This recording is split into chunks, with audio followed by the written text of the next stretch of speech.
Haleluya, puji Tuhan, salam sejahtera bagi kita semua, keluarga GPDI LSD Magelang. Rise up, bangkit, bergerak, berdampak. Puji Tuhan, kita mengucap syukur kepada Tuhan, kembali hari ini kita dapat menikmati kebenaran firman-Nya.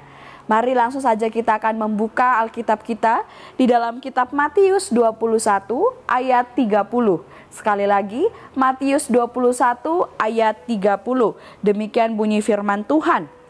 Lalu orang itu pergi kepada anak yang kedua dan berkata demikian juga. Dan anak itu menjawab, "Aku tidak mau." Tetapi kemudian ia menyesal lalu pergi juga. Puji Tuhan, renungan firman Tuhan kita pada hari ini yaitu taat dan lakukan. Mari kita akan mempelajari setiap ayat firman Tuhan ini bersama-sama. Dan mari kita terima berkat Tuhan dari renungan 79 kita hari ini. Kita akan observasi terlebih dahulu kisah yang kita sudah baca di dalam ayat tadi atau dalam perikop ini. Ya, tokoh yang terlibat dalam kisah ini itu ada Tuhan Yesus, ada imam-imam kepala serta tua-tua bangsa Yahudi. Nah, di sini Tuhan Yesus sedang memberi pengajaran dalam bentuk perumpamaan tentang dua anak laki-laki. Nah, peristiwa ini terjadi ya, Tuhan Yesus memberikan pengajaran itu ya karena Tuhan Yesus yang ingin mengajarkan, Tuhan Yesus ingin memberitahukan kepada orang-orang yang ada di situ, terlebih khusus kepada imam-imam kepala dan tua-tua Yahudi tentang ketaatan. Ya, bagaimana ketaatan itu lebih penting daripada hanya sekedar perkataan saja. Nah, peristiwa ini terjadi di dalam bait Allah saat Tuhan Yesus sedang mengajar di sana. Ya, itu sedikit observasi yang kita bisa temukan dari ayat yang kita sudah baca tadi. Ya, Bapak Ibu yang diberkati oleh Tuhan, perumpamaan yang Tuhan Yesus sampaikan di dalam perikop ini itu adalah tentang seorang bapak yang mempunyai dua orang anak. Bapak ini ingin meminta tolong kepada anak-anaknya untuk bekerja di kebun anggur. Anak yang pertama ketika dimintai tolong, dia bersedia. Dia berkata iya, namun tidak dilakukan atau dia tidak pergi bekerja ke kebun anggur tersebut. Dan kemudian anak yang kedua ketika dimintai tolong oleh bapaknya ini, awalnya dia berkata tidak mau, namun kemudian dia menyesal dan pada akhirnya dia juga pergi ke kebun anggur untuk bekerja seperti yang diperintahkan oleh bapaknya. Nah, makna sesungguhnya dari perumpamaan ini adalah anak pertama ini adalah gambaran dari imam-imam, orang Farisi, tua-tua Yahudi atau orang-orang Yahudi itu sendiri yang tahu dan mengerti soal firman Tuhan atau tentang hukum Taurat, yang itu juga adalah firman Tuhan.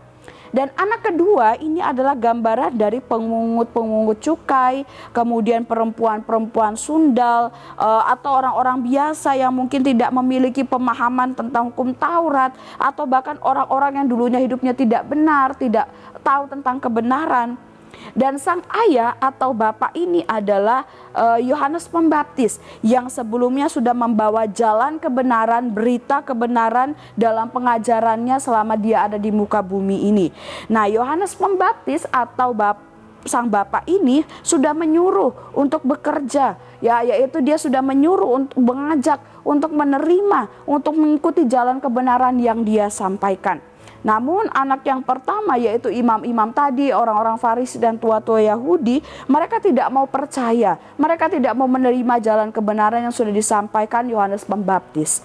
Sedangkan anak yang kedua, yaitu mereka pemungut-pemungut cukai, perempuan sundal, orang-orang yang hidupnya tidak benar, yang dulunya mereka hidupnya jahat, walaupun sebelumnya mereka hidupnya tidak benar, mereka tidak mengenal Allah, namun akhirnya mereka mau menerima jalan kebenaran yang diberitakan oleh Yohanes Pembaptis. Mereka mau percaya, mereka mau mengikuti apa yang disampaikan oleh Yohanes Pembaptis. Dan pada akhirnya dikatakan bagaimana pemungut-pemungut cukai, perempuan sundal itulah orang-orang yang hidupnya dulu jahat, justru merekalah yang akan lebih dahulu masuk ke dalam kerajaan Allah daripada imam-imam kepala orang-orang Farisi dan tua-tua Yahudi yang sudah mengerti akan hukum Taurat, ya, tapi mereka tidak mau menerima jalan kebenaran.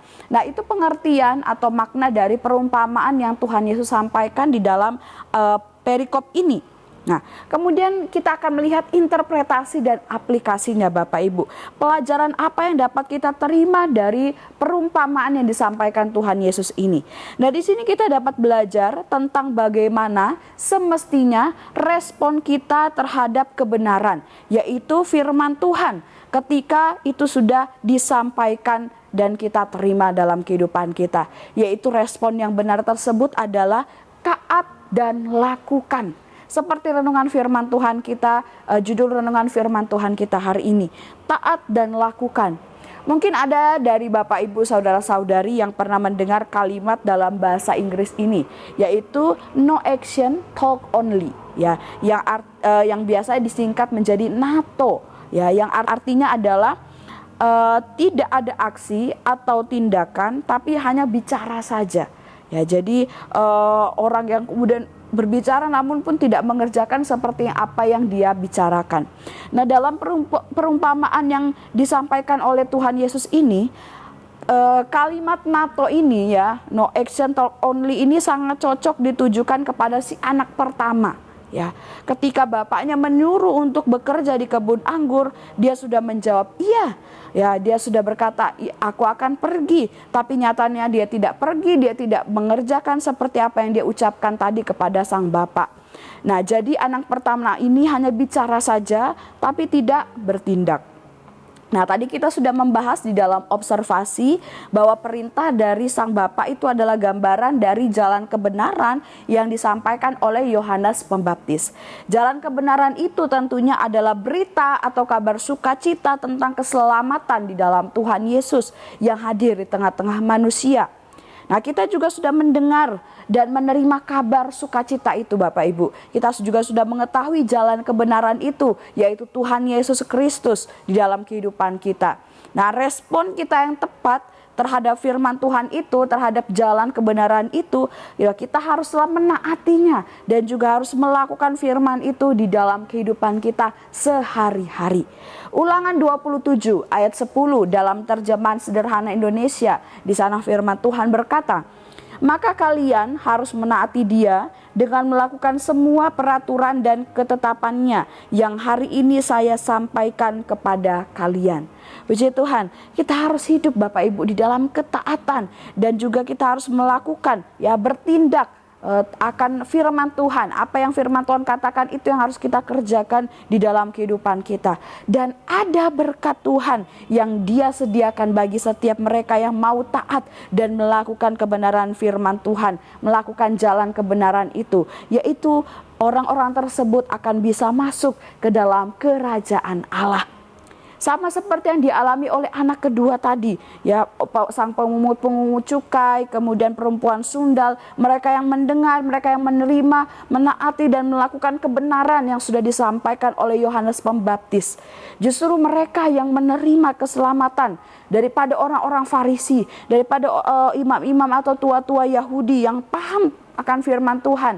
Mereka tahu hukum Taurat mana yang benar sesuai dengan ajaran Allah, tapi mereka hanya bisa sampai di pemahaman saja. Mereka hanya bisa sampai di membicarakannya saja, tapi tidak melakukannya di dalam kehidupan mereka. Bahkan mereka tidak mau percaya kepada jalan kebenaran disampaikan oleh Yohanes Pembaptis, sehingga pada akhirnya mereka kehilangan keselamatan tersebut.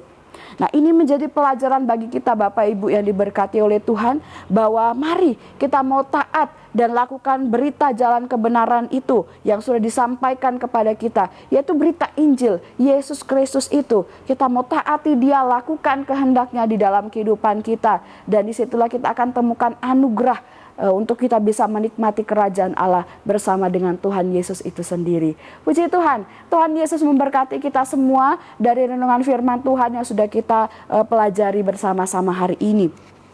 Terima kasih bagi Bapak Ibu yang telah mengikuti renungan 79. Kiranya renungan firman Tuhan ini menjadi kekuatan serta berkat tuntunan bagi kita semuanya.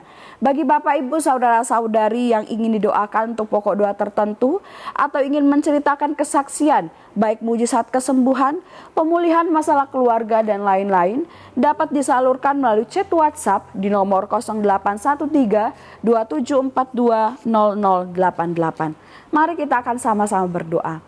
Tuhan Yesus, kami mengucap syukur buat kebenaran firman-Mu yang kami nikmati hari ini.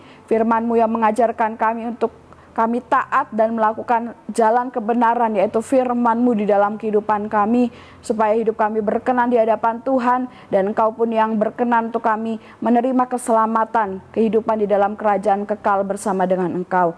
Tuhan berkati setiap jemaat Tuhan yang ada di GPD LSAD Magelang, biarlah hidup kami semakin hari semakin cinta Tuhan, semakin setia melayani Tuhan. Terima kasih ya Tuhan, keluarga GPD LSAD Magelang telah belajar mengenal Kristus, telah mendengar dan menerima pengajaran di dalam Kristus. Terima kasih Tuhan, kami aminkan dan terima firman-Mu dalam nama Yesus. Haleluya. Amin.